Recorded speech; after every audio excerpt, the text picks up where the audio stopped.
We also have a mic right there in the middle of the aisle right there, if you would prefer that.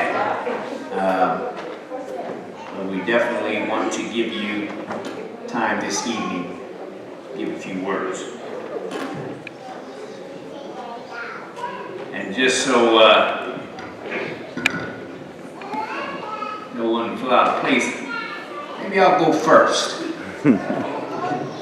And Shirley, you know, she lived right next door to us for years, right down the street here. And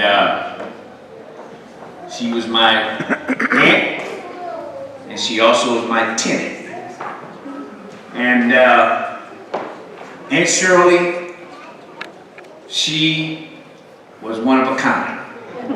One of a kind, I'm telling you.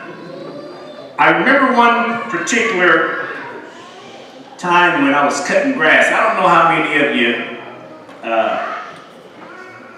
when you're doing something outside, washing your car or cutting your grass, working in the yard, and someone drives by and they know you and they want to stop and talk. Now you're busy. You're on a mission, so to speak, and somebody just stops by and just want to talk. Well, I'm out front, cutting grass, no more, going back and forth, and I see out the corner of my eye Aunt Shirley on the front porch. So I'm like, oh no, Aunt Shirley gonna try to stop me. I know she wanna talk, so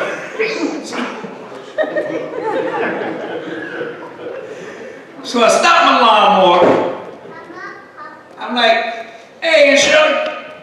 She's like, come here. I'm like, Aunt Shirley, I'm cutting the grass. She said, just come here for a minute. Come here. I'm like, okay. So I go, she said, come in the house for a minute. I'm like, Aunt Shirley, I'm out here cutting grass. Just come in here for a minute. I'm like, okay. So I go in the house, and Aunt Shirley takes me in the kitchen, and she got a pot of greens on the stove. I want you to taste it. Tell me how it tastes to you. Okay. Some greens. See, I got some cornbread too. She cut me a piece of cornbread, give me a bowl of greens, and I'm sitting down there eating greens and cornbread. Supposed to be out front cutting grass. And Shirley got me eating greens and cornbread. Hey, and they were good too. Aunt Shirley could make some greens, I'm telling you. And then Aunt Shirley has a cabinet. She had a cabinet full of Tupperware and, you know, plastic bowls with lids. I mean, just all kind of bowls. She said, here, I'm gonna give you a bowl to take for later. She get a bowl, fill that bowl up with greens, put a lid on it, give it to me. I said, okay, Aunt Shirley. I said, I gotta go back out and cut grass. I said, these greens are good. Yeah, but Aunt Shirley, I mean, she was one of a kind. We loved our Aunt Shirley. She lived next door to us for years. My wife and I, we'd be in bed early in the morning. We hear it thumping and bumping up. Like, what in the world is Aunt Shirley doing? Go over there the next day and Aunt Shirley, what were you doing last night? We heard all this thumping and bumping. Oh, I rearranged my bedroom. I mean, she moving furniture, dressers. I'm telling you, Aunt Shirley, she could do it all. Hanging curtains. I mean, sewing. We would set it up. She would tell me, she said, look, she said, I need something to do. She said, bring me your shirts. And Aunt Shirley would iron my shirts. Get my shirts back, I mean, nice and starched. I'm telling Aunt Shirley, she was just an all-around, well-rounded, you know, and ready to witness at the drop of a hat. Stopping people coming down the street. Said that she would walk to church just so she could stop and talk to people. The lady next door here, she had a special burden for this lady next door. She wanted to get her to church. But Aunt Shirley, we know she lived that life that was pleasing to God. This is not going to be one of those funerals that are hard to preach, because we all know how Aunt Shirley lived. She was a godly woman. She served God and she loved serving people. Fellowship meeting. I mean, she would brag. You know, I'm keeping 18 people. I'm keeping 18 people in my house. Wow, Aunt Shirley.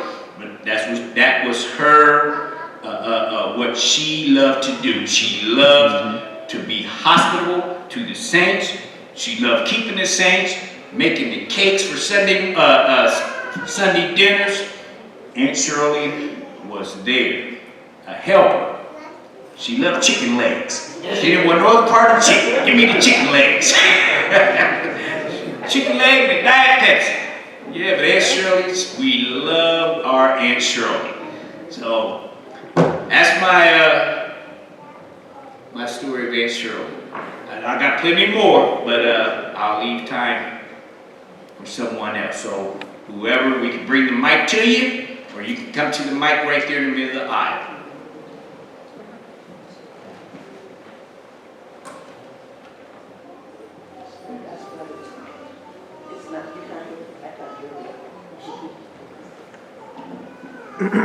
That's my neighbor, Brother Tony.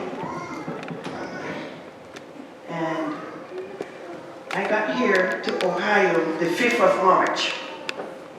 The very next day, somebody ringing at the doorbell. Right? I look up. This was this lady that I don't know, but she came and made me feel welcome. And she became my best friend from day 2. She used to be Sister Hippolyte, good friend, but she became, the first Sunday I came here, I told you guys that this is my grandma, right? The next Sunday, I had to change that. I said, no, she just talking to be a grandma. She is my auntie, okay? Anyway, Sister Shirley, I came here when Brother Tony and his wife, they're gone. She said, I'm in the building all by myself. I said, well, come join the club, because I'm in my building all by myself. Because when Sister Hippolyte go to work, I'm there all by myself. So we were 2 people that she would come over almost every morning, and we have coffee, or it's too loud. I would go over and we do the coffee and whatever. When we're not having coffee, we were going back Cracker Barrel, and she won haddock, baked sweet potato, fully loaded, coleslaw, or Diet Pepsi, and a coffee. I like, look, that's too much. Anyway, I didn't know anything here, so she was my personal guided tour guide. Well, that's where my lawyer, and that's where I go get my glasses. And that's where I get my teeth fixed. And I know Springfield thanks to Aunt Shirley. Anyway, we would get there and we would sing hymns.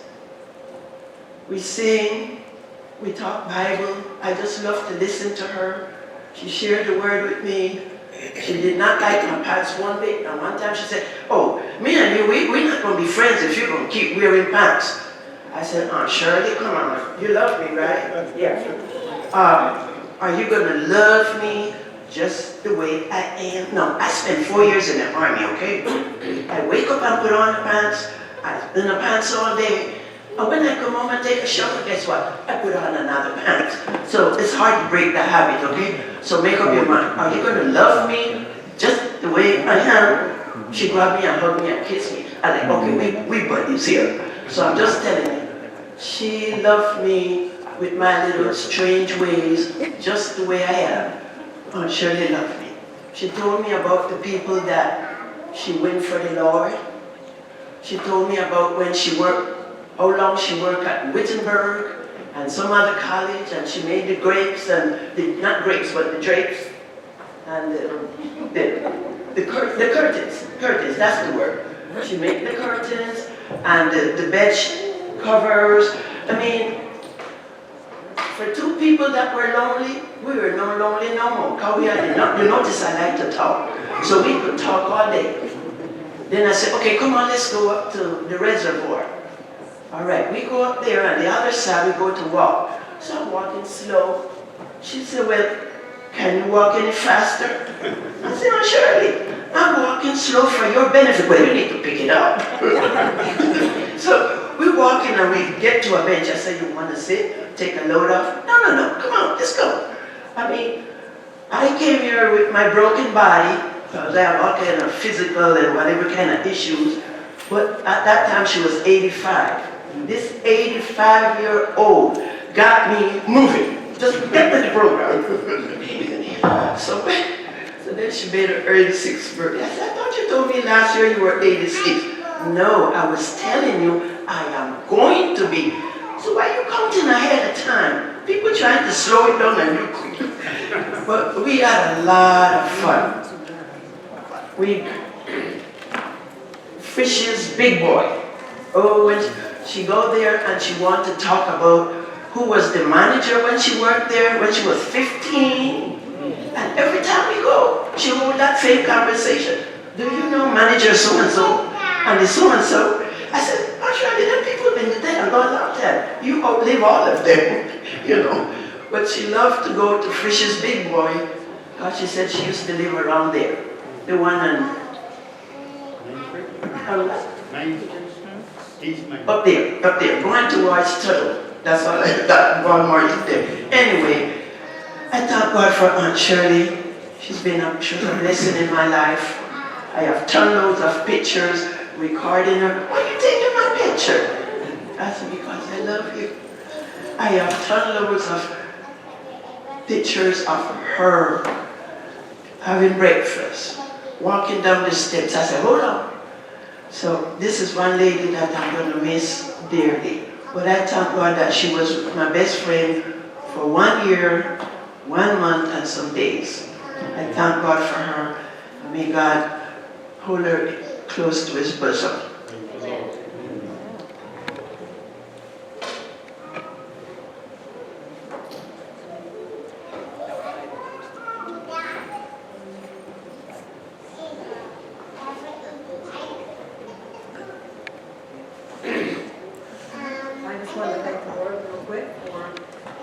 Shirley, she was definitely very special. Can you hear me?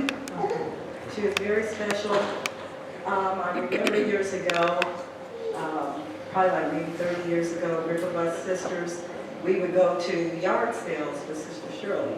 And I remember how she would not hesitate to give people a tract or invite them to church. I was impressed by that. She was not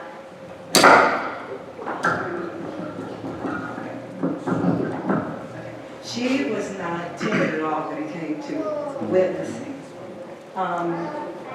When Sister Betty was getting ready to get married, I had the honor of being one of her bridesmaids, and we went over. Sister Shirley was really excited about making Sister Betty's dress, and she was going to make all the bridesmaids' dresses. So went over there to be fitted, and she was saying how happy she was, and how Sister Shirley was saying how happy she was. And she was saying that about a year or so before Brother Lamar came along, she said she really got a burden for Sister Betty. She said, I told the Lord, I said, she's a good girl, she's a good daughter. Now, Lord, you said you wouldn't withhold any good thing. And so she was just so happy for Brother Lamar. She was just so happy. And I appreciate Sister Shirley the day before she passed, my husband and I went to nursing home, saw her, and she couldn't hear very good, couldn't see very well. So I went up to her ear and I said, Sister Shirley, I said, I love you. And she said, I love you loud and clear. And that was the last thing she said to me.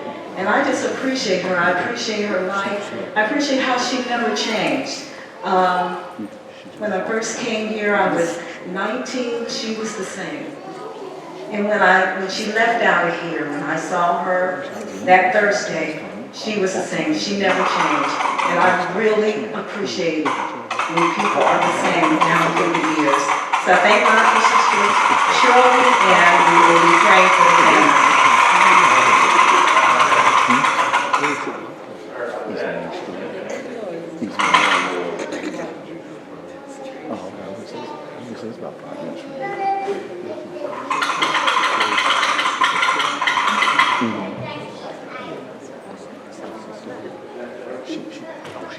Well, I guess I'll give my remarks about my Aunt Shirley. She was my heart. That was my heart. We had so much fun together. I was just trying to write down some memories, and I have so many. I have so many of her. But I'll start with my first memory of Aunt Shirley. So now you all know her as Sweetly Saved, but there was a before Aunt Shirley.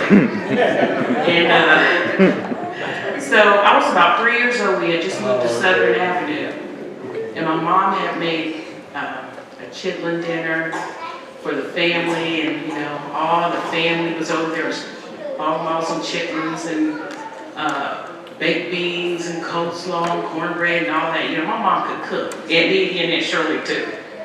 So I woke up and I walked out, and everybody was there, and Aunt Shirley spotted me, and she said, "Raw!"